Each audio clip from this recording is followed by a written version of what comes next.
خداوند کے زندہ اور پاک کلام میں سے قضات کی کتاب اس کا 19واں باب۔ اور ان دنوں میں جب اسرائیل میں کوئی بادشاہ نہ تھا، ایسا ہوا کہ ایک شخص نے جو لاوی تھا اور افرایم کے کوہستانی ملک کے پرلے سرے پر رہتا تھا، بیت الحم یہودا سے ایک حرم اپنے لیے لی۔ اس کی حرم نے اس سے بے وفائی کی اور اس کے پاس سے بیت الحم یہودا میں اپنے باپ کے گھر چلی گئی اور 4 مہینے وہیں رہی۔ اور اس کا شوہر اٹھ کر اور ایک نوکر اور 2 گدھے ساتھ لے کر اس کے پیچھے روانہ ہوا کہ اسے منا پھسلا کر واپس لے آئے۔ سو وہ اسے اپنے باپ کے گھر میں لے گئی، اور اس جوان عورت کا باپ اسے دیکھ کر اس کی ملاقات سے خوش ہوا، اور اس کے خسر یعنی اس جوان عورت کے باپ نے اسے روک لیا، اور وہ اس کے ساتھ 3 دن تک رہا۔ انہوں نے کھایا پیا اور وہاں ٹکے رہے۔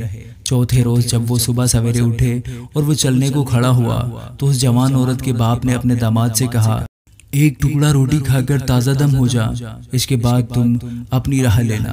سو وہ دونوں بیٹھ گئے اور مل کر کھایا پیا۔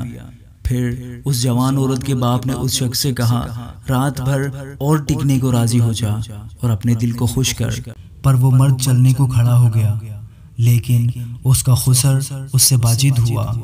سو پھر اس نے وہیں رات کاٹی، اور 5ویں روز وہ صبح سویرے اٹھا تاکہ روانہ ہو، اور اس جوان عورت کے باپ نے اس سے کہا، ذرا خاطر جمع رکھ اور دن ڈھلنے تک ٹھہرے رہو۔ سو دونوں نے روٹی کھائی، اور جب وہ شخص اس کی حرم اور اس کا نوکر چلنے کو کھڑے ہوئے تو اس کے خسر یعنی اس جوان عورت کے باپ نے اس سے کہا، دیکھ اب تو دن ڈھلا اور شام ہو چلی، سو میں تم سے منت کرتا ہوں کہ تم رات بھر ٹھہر جاؤ۔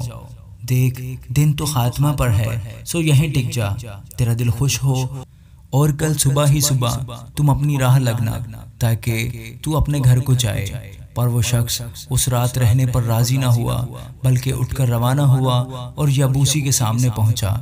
یروشلم یہی ہے، اور 2 گدھے زین کسے ہوئے اس کے ساتھ تھے، اور اس کی حرم بھی ساتھ تھی۔ جب وہ یبوس کے برابر پہنچے تو دن بہت ڈھل گیا تھا، اور نوکر نے اپنے آقا سے کہا، ہم یبوسیوں کے اس شہر میں مڑ جائیں اور یہیں ٹکیں۔ اس کے آقا نے اس سے کہا، ہم کسی اجنبی کے شہر میں جو بنی اسرائیل میں سے نہیں داخل نہ ہوں گے، بلکہ ہم جبعہ کو جائیں گے۔ پھر اس نے اپنے نوکر سے کہا کہ ہم ان جگہوں میں سے کسی میں چلے چلیں اور جبعہ یا راما میں رات کاٹیں۔ سو وہ آگے بڑھے اور راستہ چلتے ہی رہے، اور بن مین کے جبعہ کے نزدیک پہنچتے پہنچتے سورج ڈوب گیا۔ سو وہ ادھر کو مڑے تاکہ جبعہ میں داخل ہو کر وہاں ٹکیں، اور وہ داخل ہو کر شہر کے چوک میں بیٹھ گیا، کیونکہ وہاں کوئی آدمی ان کو ٹکانے کو اپنے گھر میں نہ لے گیا۔ اور شام کو ایک پیر مرد اپنا کام کر کے وہاں آیا۔ یہ آدمی افرایم کے کوہستانی ملک کا تھا اور جبعہ میں آبسا تھا، پر اس مقام کے باشندے بن مینی تھے۔ اس نے جو آنکھیں اٹھائیں تو اس مسافر کو اس شہر کے چوک میں دیکھا۔ تب اس پیر آدمی نے کہا، تو کدھر جاتا ہے اور کہاں سے آیا ہے؟ اس نے اس سے کہا، ہم یہودا کے بیت الحم سے افرایم کے کوہستانی ملک کے پرلے سرے کو جاتے ہیں۔ میں وہیں کا ہوں اور یہودا کے بیت الحم کو گیا ہوا تھا، اور اب خداوند کے گھر کو جاتا ہوں۔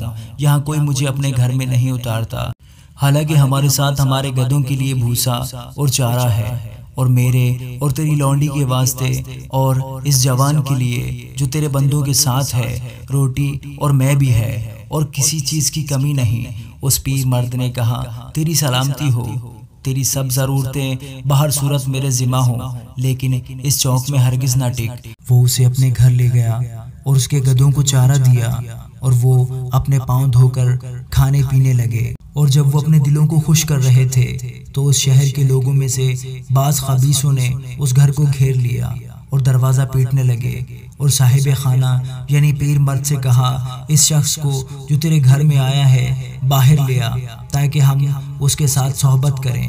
اور وہ آدمی جو صاحب خانہ تھا باہر اس کے پاس جا کر اس سے کہنے لگا، نہیں میرے بھائیوں، ایسی شرارت نہ کرو، چونکہ یہ شخص میرے گھر میں آیا ہے، اس لیے یہ حماقت نہ کرو۔ دیکھو میری کنواری بیٹی اور اس شخص کی حرم یہاں ہے، میں ابھی ان کو باہر لائے دیتا ہوں، تم ان کی حرمت لو اور جو کچھ تم کو بھلا دکھائی دے ان سے کرو، پر اس شخص سے ایسا مکروہ کام نہ کرنا۔ پر وہ لوگ اس کی سنتے ہی نہ تھے۔ پس وہ مرد اپنی حرم کو پکڑ کر ان کے پاس باہر لے آیا۔ انہوں نے اس سے صحبت کی اور ساری رات صبح تک اس کے ساتھ بدذاتی کرتے رہے، اور جب دن نکلنے لگا تو اس کو چھوڑ دیا۔